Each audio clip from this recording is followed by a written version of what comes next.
What's up, everybody? Hope you're doing well. Enjoying a beautiful, what's today? Wednesday afternoon. We started back practice and training camp today, so that's when I forget what day it is. Every day is either practice day or a game day, so it's about that time. Excited to get the season back going. But there's always a time to have amazing conversations with amazing people and talk about some real life issues going on, and obviously to get some wisdom. That's the most important thing. I feel like there's so many people that have amazing experiences. This guy right here, he's at the top of the chart. So I'm blessed and honored to be able to have him for just a little bit of time to ask him some questions about his new memoir, talk about the book, some life lessons that he wants to share, some experiences that he had during his first term and his presidency. Excited to get it going. So let me see if I can try to find him right quick.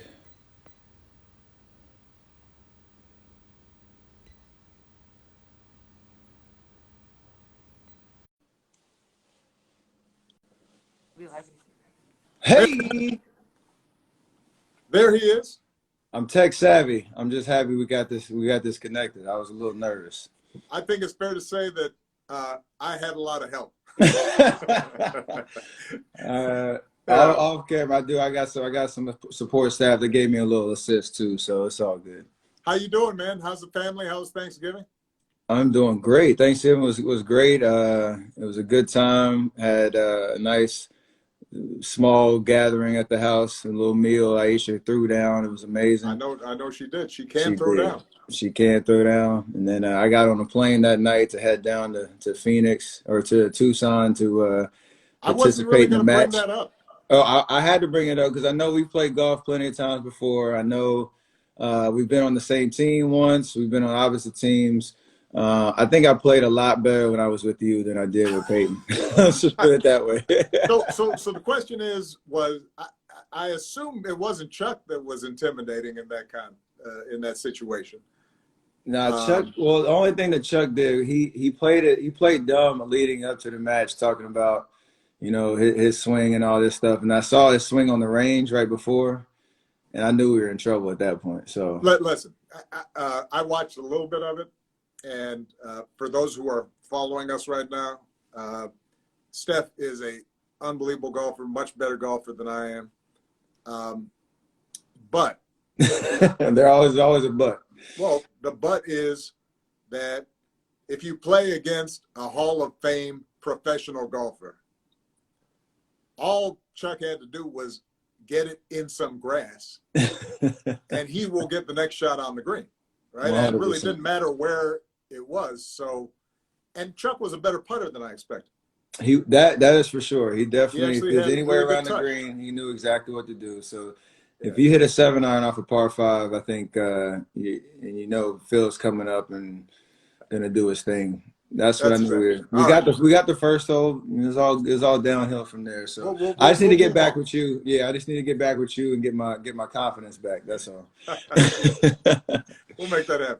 Absolutely. I appreciate you taking some time to talk to me. I know you're a busy man. I know you have a lot going on and a lot of wisdom to share with a lot of different people. But obviously, I got this little amazing piece of work back here, and I know you have a lot of experiences and part of your journey to share. So I kind of wanted to kind of take a little step by step and some of the themes that are important to you that you want to share with the people through your book and obviously through this IG. So, speaking of like the pressures that we all feel like we face, I know as fathers, whatever career path you've chosen, trying to provide for your family, there's always that balance of pressure, right? Between finding success in your career versus, being there, being present with your family. Right.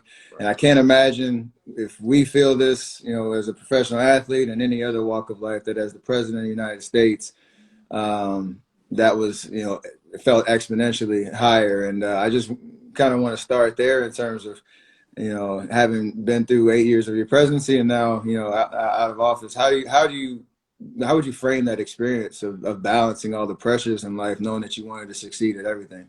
Well, look, I mean, I think that a lot of the book, it talks about the fact that although the White House is obviously different and the presidency is different, in a lot of ways it's a job, and the White House was where my family was living, and the same kinds of issues that I think we all struggle with, that was part of our journey. You know, I'm pretty blunt in the book about the fact that a lot of times during my political career, Michelle wasn't feeling the amount of time and stress that I had to devote to what I was doing. She believed in the work, but she also felt as if, you know, this was exposing our family to stresses and putting us out there in ways that she didn't always feel comfortable with. I'm pretty honest in the book about, you know, she was not wild about me running for president. Mm-hmm. And I don't blame her, because we had already gone through a lot. Even before I'd run for president, I'd been involved in a U.S. Senate race, and you know, I was traveling the country and missing, you know, events at home, and the burden was on her, because one difference between being a U.S. senator running for president and, let's say, a all NBA basketball player, right, is you still have some financial strains when you are a U.S. senator. And, you know, you got two households, and, you know, because I was going back and forth from DC. Washington to back to Chicago. And I describe in the book, I said, you know, look, the times were tight. Michelle had to work still. She's got two little kids.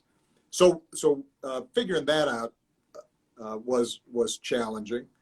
One of the things that I write about that we were worried about was how would it be to raise kids in that kind of environment. And I know you and Aisha are experiencing some of this. Just by virtue of their being your kids, they're in the limelight in some ways. And, you know, Michelle and I understood, I think, kind of early on that, you know, that's a double-edged sword. And we wanted them to have a normal experience of growing up and being able to make mistakes and not being scrutinized and commented on about every single thing that they did. Mm-hmm. And we also wanted to make sure suddenly, you know, we're living like normal middle-class folks, and then the next thing you know, they're butlers. And, you know, as you know, we talk about the fact that, you know, we had to tell the staff at the White House, look, you know, the girls have to clean their rooms. We're not having y'all clean their rooms. Principles, discipline. Yeah, they need to learn how to do that. And we were worried, would they end up somehow not having a sense of reality? And that part of the reason I think we were able to keep them grounded was because we ourselves reminded ourselves, look, we're just here temporarily. This is a blessing. It's an opportunity to serve, but this is not who we are. And it helped also to have my mother-in-law, you know, you know, anybody who knows Michelle's mom, she's like salt of the earth, no pretension, wouldn't put up with any kind of attitudes or fuss out of Malia and Sasha. And that really helped. And I'm sure you guys with your, you know, grandparents can be lifesavers. They can. They have been in our experience for sure. Absolutely. Especially when they carry the same temperament and perspective as you, in terms of not getting too big headed. Like, you have the highest, you know, office in the land, and that can mean a lot of great things. But your kids don't have. They don't have that. That's my mother-in-law literally said that to Malia and Sasha. They were acting up one time, and she looked at him and she said, y'all do understand you haven't done nothing. Y'all are just along for the ride. so, It's real so talk, though. yeah, I mean, if you get elected president someday, maybe you can Someday you have can tell me what to do. Yeah. tell me, but not now. Go do your homework. I know as like a father, you have a sense of, leadership and you need to direct and make those tough decisions. And obviously, you and Michelle battling through the ups and the downs together. But in terms of like the leadership perspective, obviously you're also accountable for a staff and Right. an administration that is looking, at you for guidance and leadership. Right. And I'm not. They can't compare, me in my locker room to the White House. But in terms of the position I'm in and being the oldest guy in the locker room and having leaned into that leadership, you're an old man. I didn't say all that. I just said I'm the oldest. That can mean that I'm a young old. So in terms of leaning into that leadership and mentorship side, are there any examples of where that materialized for during your first term, and some tough decisions or some ways that you leaned into that role as the president? Well, one mistake I think a lot of people make is to think that you're just either born a leader or you're not, when in fact leadership is like anything else. It's a skill. Mm-hmm. And there are a bunch of different ways to do it. I've known people who were great leaders, but were really soft-spoken and weren't always trying to seek attention. I think that the thing I try to communicate in the book, and I learned this, I wasn't always perfect at it. Number one was realizing that the most important thing a leader does is they set a tone in terms of culture of a team, whether the team is a basketball team or a business or an administration. And so what are the values around which you are organizing yourselves? One of the things I'm most proud about during my administration is we never had a scandal. And the reason was that, I felt it was really important, if you have been elected to serve people, that's why you're there. And we were very clear to everybody who was serving, look, if you're here because of something other than service, then this is probably not a good fit for you. If you're interested in leveraging this to make money somewhere down the line, well, there were a lot of other ways of making money than being in public service. If you're interested in the attention, well, you know what? Right now, we got a job to do. So I think being clear about what your values are as an organization, that's part of leadership. The second thing, and this I know you can relate to, because there's a direct analogy in basketball or any team sport, is figuring out how do you help the people around you succeed. Oh, right? Absolutely. And so one of the things I learned in the White House and in my campaign, I'll use a campaign story as a better example. I would not have won the presidency if I had not won Iowa. Because that was the first big test, the first state where you have an election contest back in 2007, 2008. And, it was 98% white, a lot of rural voters. People didn't think that somebody of my profile could win that state. And the reason we won is not because I was the best candidate. The reason we won was because I trusted this amazing staff who knew Iowa, who were great organizers. They in turn hired a bunch of young people, many of them fresh out of college or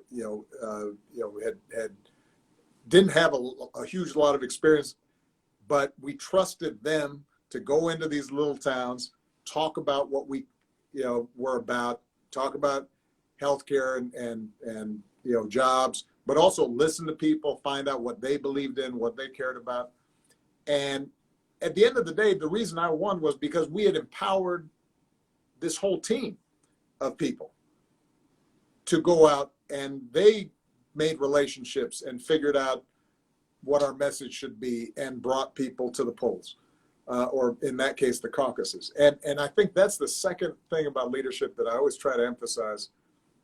If you can figure out how to empower the other folks on your team, so they're doing great, that's good for you. And by the way, they'll feel good about your leadership because they're seeing that you're invested in their success. And I think, the mistake a lot of folks make is to think being a leader is, how do I dominate and stay on top of other folks? Right. And if you have that kind of approach, your organization, whatever it is not going to be as good as it should be. And by the way, you're not going to have the same, tight bonds, so that when inevitably something goes wrong, you got other people to pick each other up. 100%. You said surrounding yourself with good people that have similar mindset in terms of what is the ultimate goal, and to your point, the opportunity to have that shared experience of success, and it's not being all about you is Right. I got some construction going on around here, so hopefully you can still hear me. That's all right. I can hear you fine. But that's important. I feel like every time you see us on the floor celebrating championships, and even if you don't win, there's still that respect of the people that's from your right and your left that you get to go to war with. That's When they look at the top and they can see that authentic approach that you just mentioned around. Do you have their best interest, even if you don't agree all the time, even if there's some hard times, hard conversations, that you always have that sense of, we call it trust, care, and commitment. I learned that back at Davidson when Coach McKill used to say, like, you can have all type of tough spots and disagreements and growth, but at the end of the day, that authenticity of looking out for each other, knowing that you don't achieve anything successful by yourself, you got to live that out. And so no, that's exactly right. I mean, probably the book ends with the raid to get bin Laden, and I kind of lay out step by step how that happened. And when you look at all the moving parts and the hundreds of people who, under complete secrecy, had to operate at the highest levels and trust each other, everybody from the intelligence folks who figured out meticulously the detective work to figure out where he was, to the Navy SEALs who built a whole compound just like the compound in Abbottabad, Pakistan, and practiced and trained, to the translator who, in case the neighbors came around as the helicopters landed, could tell folks, oh, this is just a military affair, go back into your houses, to the dog, the canine, who was on the helicopters, and to the diplomats who had to manage the fallout. You look, and it's a perfect example of what you described.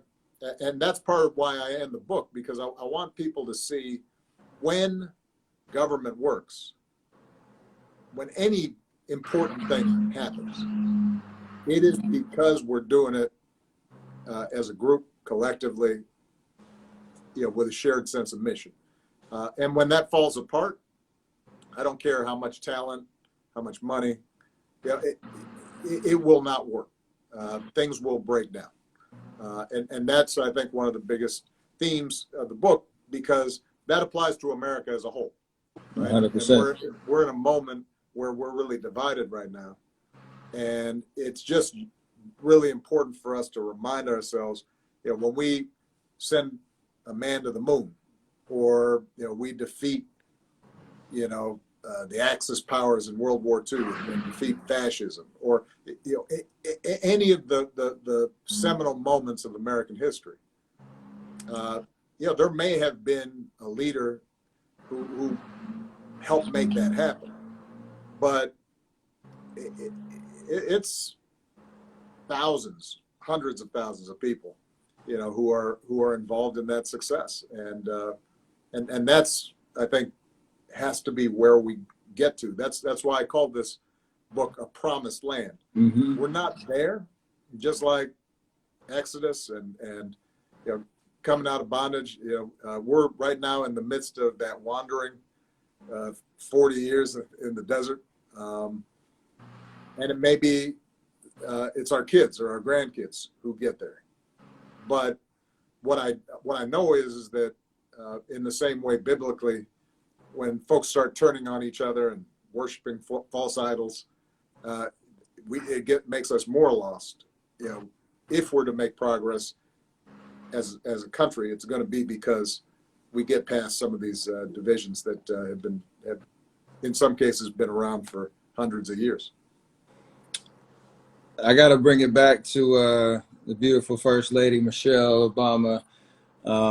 I know everybody sees, the polished product when you come out and give your speeches, or when you have that stature about you. I always have this kind of imagination that right before you come out, like you and Michelle just had some real serious conversation. She gave you some good wisdom right before you turn the corner, because that's my experience with Aisha. That's what I know. She keeps it real and always kind of there's a little gem of some kind of idea that I wasn't even thinking about. I'm like, you know what, you're right. I need to implement that into what I'm doing. Can you kind of maybe give us an example of maybe a hard decision that Michelle was instrumental in helping you land it in the right spot, or somewhere that she influenced the way that you presented yourself? I think we've been married almost 30 years now, and so she's so woven up in me, and like I don't even know. Well, did I used to be like that, or right? Has she just been training me all this time? So now I'm this way. It's interesting, though. A lot of times with Michelle, in really stressful moments, the thing that she's really good at is actually making me laugh. Like I write about how right before the Democratic National Convention speech in 2004, which, I'm doing the math real quickly, but I guess you were, in 8th grade or something, 9th grade, whatever that was, right? So you don't remember this. But this was my first big national speech. It was really kind of the coming out party nationally. So it was a big deal. And it was sort of a surprise that I had been selected. I wasn't even in the Senate yet. I was still in the state legislature. It was very rare for somebody like me to get this, millions of viewers. And so I'd written this speech, and I knew it was good, but I'm feeling a little bit like, man, I wonder how this is going to go. Right. So she comes up. I'm about to be announced.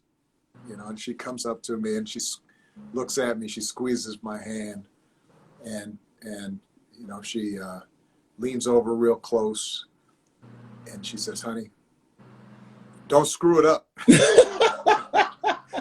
And I start cracking up, right? And that was perfect. That's what I needed. Right. If she had said, "Oh, honey, I'm so proud of you," I would have still been a wreck. But right, when she said it like that, then I got you out your own way. And that was exactly what was needed. So, look, she's been such a powerful partner for me in so many ways. The most important things she's done that helped me become a better president was reminding me of my other responsibilities. Because, her insisting that I was going to be home for dinner at 6:30.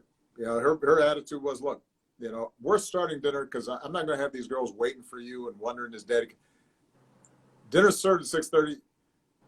I would advise you to be home at 6:30. And so I just set up my schedule so that no matter how busy I was, unless there was a genuine emergency, I was home at 6:30, had dinner, read to the girls, helped them with their homework. And then if I had to go back to the office to do the work, obviously I had the advantage. I was living above the store, so I didn't have to commute. But her anchoring me in that way, that actually made me a better president, because it reminded me, all right, this is what families around the country are looking for. Right, right, How can right. they spend time with their families? How can their kids live a good life? And so it was a continuous um, sense of focusing on what's important, and that made me, I think, a more compassionate, more effective president. And the other thing that I think she did, she teases me because I'm more the, she calls me the fact guy, that like I always got facts in my head, and I'm Oh, always, I'm trying to solve everything. yeah, and I'm constantly, reading stuff and analyzing, and I got data, and and she understands the world more emotionally. Uh-huh. And I think that there were times during my presidency where I had gotten the policy right. I had figured out, all right, this is how we're going to get healthcare done, or this is what we need to do to deal with climate change, but I was communicating to the public in such a kind of dry way that people they just couldn't connect. Mm-hmm. And it was interesting. During the campaign, I was telling stories and connecting with people, but once I'm in the White House, all right, now I got to be serious all the time, and I've got to have these formal press conferences, and I've got to give all these statistics, and she was always good about saying, hey man, why don't you tell a story that people can relate to? Why don't you, instead of having a formal press conference, why don't you do something fun that people might actually want to watch? Right? Did she tell you to come on this IG? Is that absolutely. But that kind of when I talk to younger people now, a lot of my staff, they're coming to the age where they're starting to get married, have kids, et cetera, or they're thinking about it. They've been with somebody for a while. They're wondering, should they take the plunge? And what I always, what I say to them is, look, nothing's better than having a partner who is complementary to you, right?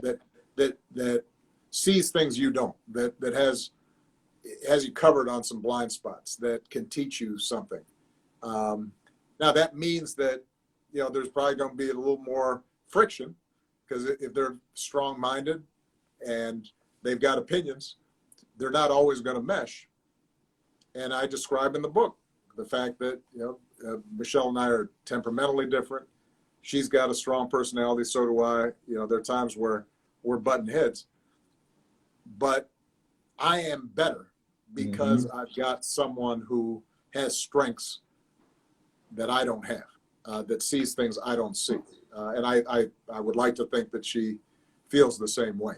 And that, I think, has been one of the foundation stones of our relationship. Couldn't say that any better. That complimentary piece that kind of gets you out your comfort zone.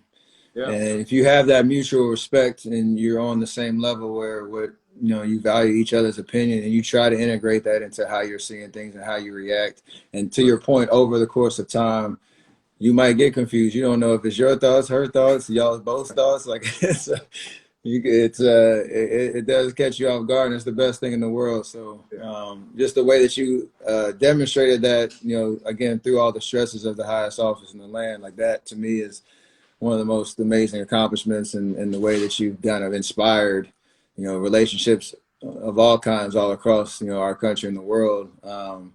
It means a lot. So just encouraging you guys on your journey. Well, no, I We appreciate appreciate that. that. But look, the other thing it teaches you, which becomes even more important when you've got a daughter, as a man, you've got to have confidence in seeing the strength of your wife and partner, rather than wanting them to make themselves small, Mm-hmm. to pump you up. And one of the great blessings of being married to Michelle is the example she set. Now I don't have to worry that Malia and Sasha are ever going to kind of dim their light, because somehow that's supposed to be the role that they play. Because, that's just not, that's not what I want them, their lives to be. I want that light to shine, and I want them to find people in their lives that love that light and love to see that shine. Absolutely. I'm gonna bring it kind of towards some current events in terms of like we just went through an election. Hopefully we'll have a peaceful change of power, and I think with all that's happened over the last year, and that's kind of been exposed in the conversations that have been happening that need to continue. How would you advise us as citizens, no matter where, what walk of life you're in, to kind of continue this pursuit of social and racial justice in America? And I say that in terms of, we don't have, loud protests, every week. We don't have the news coverage as much as we might like to. But I think we all have a voice and a platform, and whether that's, through social media, whether that's through our families, our workplaces, what have you. How would you advise us, going into 2021, to continue these important conversations that we need to have, to not, lose the momentum that I think we've gained over this last year, no matter how hard, some of these things have happened? Well, look, it's something I spend a lot of time thinking about, and I write in the book about how after my election, and I saw this coming and I was worried about it, I think there were a lot of people felt like, whoo, we're done. Right. Barack's in office now, change is here. And we had a big financial crisis, and we had 2 wars, and you had a big chunk of the Republican Party that were going to refuse to work with me. And so no one event like an election settles things. Democracy is this constant process, and you're never done. And so I was really, I felt so optimistic this summer after the tragedy, as heartbroken as I was, to see the response to George Floyd. I was, we talked about how proud I was of how young people engaged, got involved, people from all walks of life. How proud I was of you and some of the other high-profile athletes who, were very clear in their convictions and expressed them in ways that, didn't leave any doubt in terms of the demands of justice, and then translated that into actually voting and, really specific organizational efforts. But you're absolutely right to now say, okay, what's the next step? Well, number one, I hope people know just right away, anybody who's listening in Georgia, there's another election coming up, special, the runoff election after the Senate election. You've got 2 seats at stake in Georgia. Mm-hmm. And man, that's important because that'll determine who is in charge of the Senate. Mm-hmm. And anything that Joe Biden and Kamala Harris want to do has to go through Congress. It has to go through the Senate. And if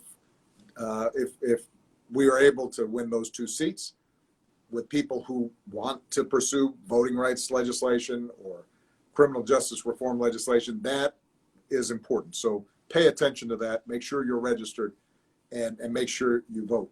The other thing that I've spoken about a lot, and you're absolutely right to say everybody can be involved in this, is so much of the change people aspire to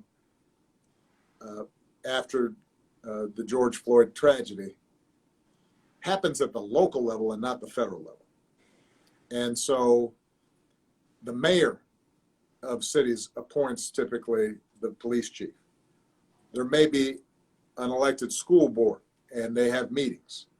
There are negotiations between the police and City Hall about what does their contract look like, and how are police held or not held accountable.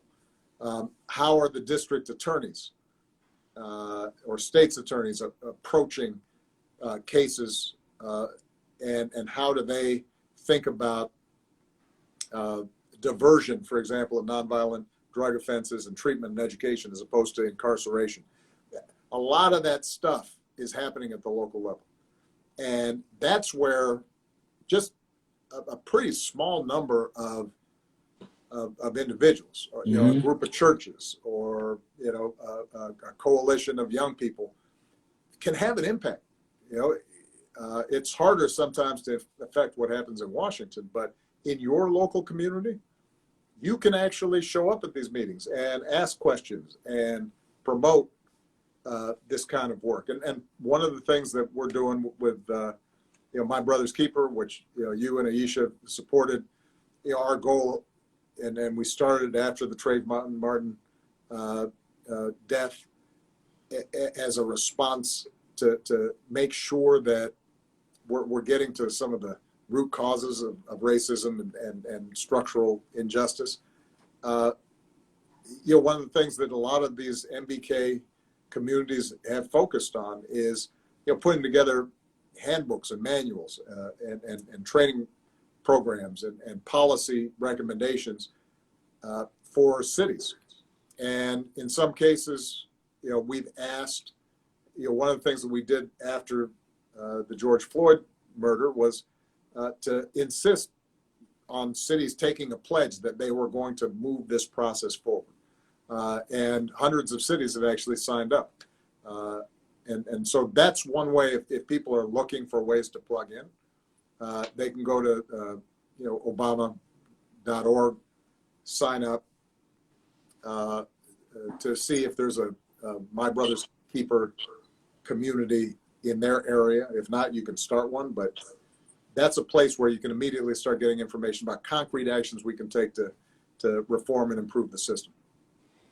I love the actionable items, specific concrete ways that we could participate, and how important information is. Like, that was the main effort over the pre-election season, and obviously it worked in terms of voter turnout and just a new energy around how young people can influence the outcomes of these elections. And like you said, Georgia's extremely important. So to get plugged in there, keep that conversation going. I put Obama.org at the bottom so you can get that information there and sign up. I got one last question for you before we get out of here. I know you got a busy schedule and I got to get back to training, but I got your book here, and obviously it's a big boy. It's this, your first term. It's an unbelievable picture. I don't know where you posed for this at. You look good.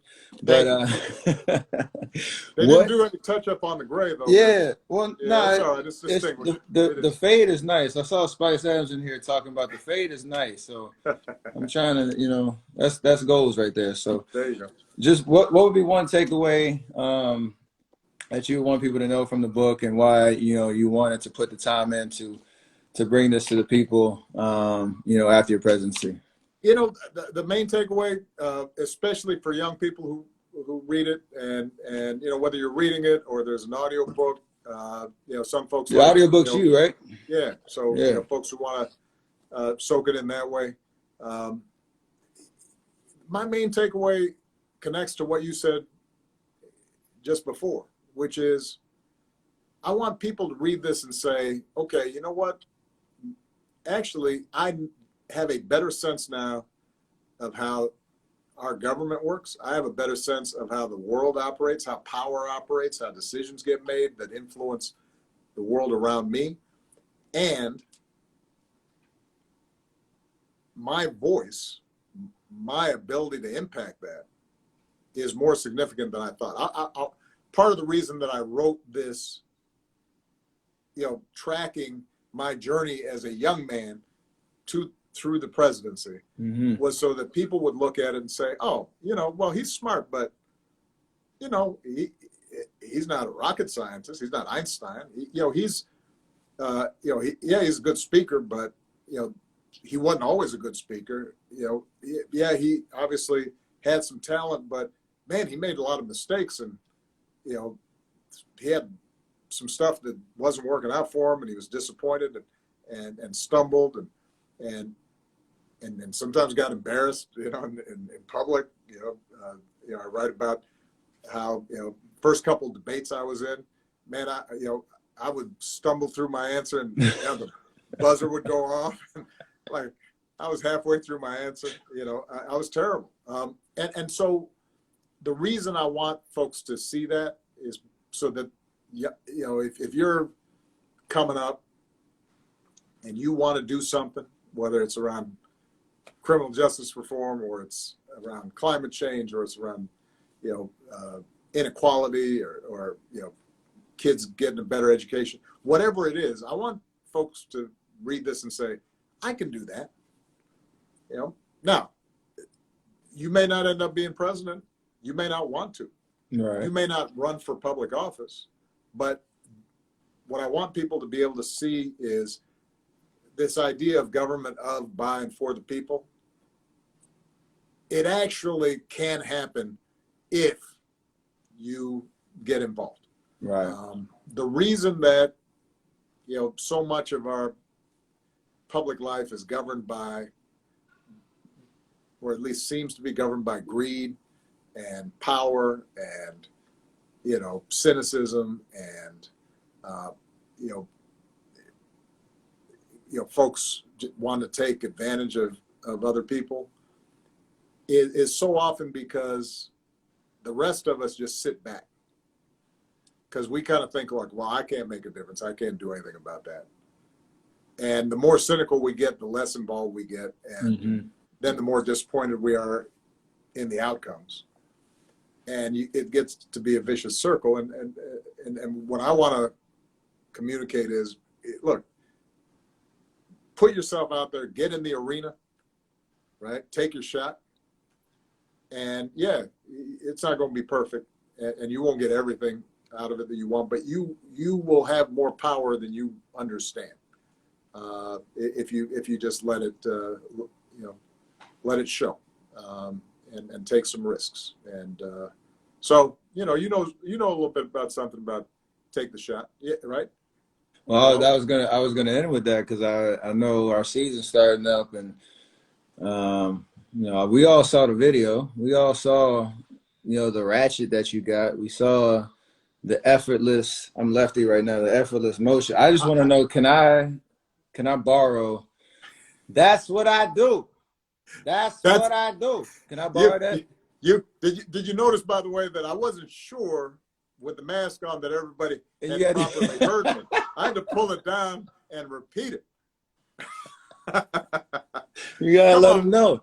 Listen. Then you hit him with the Larry Bird, put the finger up as you walked out. I know. Yeah, just let them know.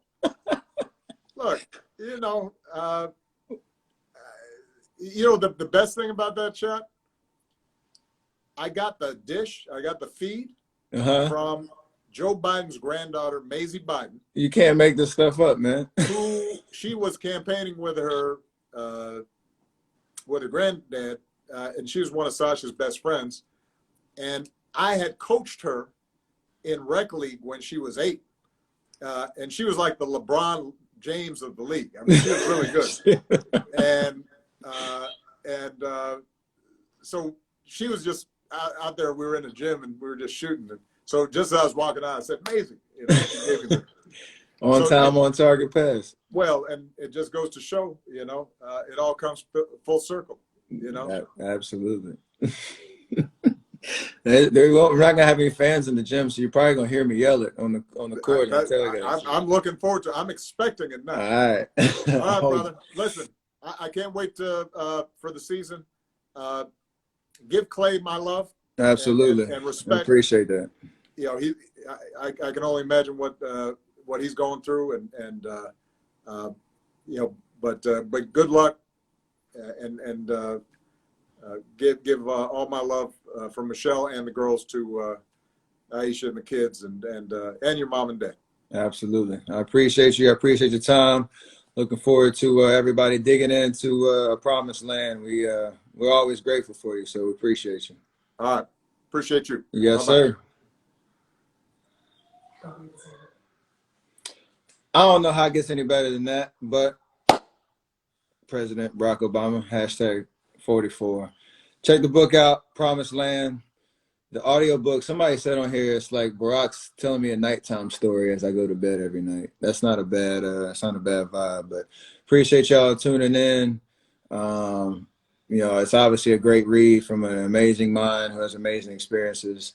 Check out Obama.org for all the information on how you can get active, stay active, keep the conversations going. I'm back to training camp. Let's go. Season's coming up soon. Appreciate all y'all tuning in. Let's get it done. Keep changing the game for good. You heard? All right.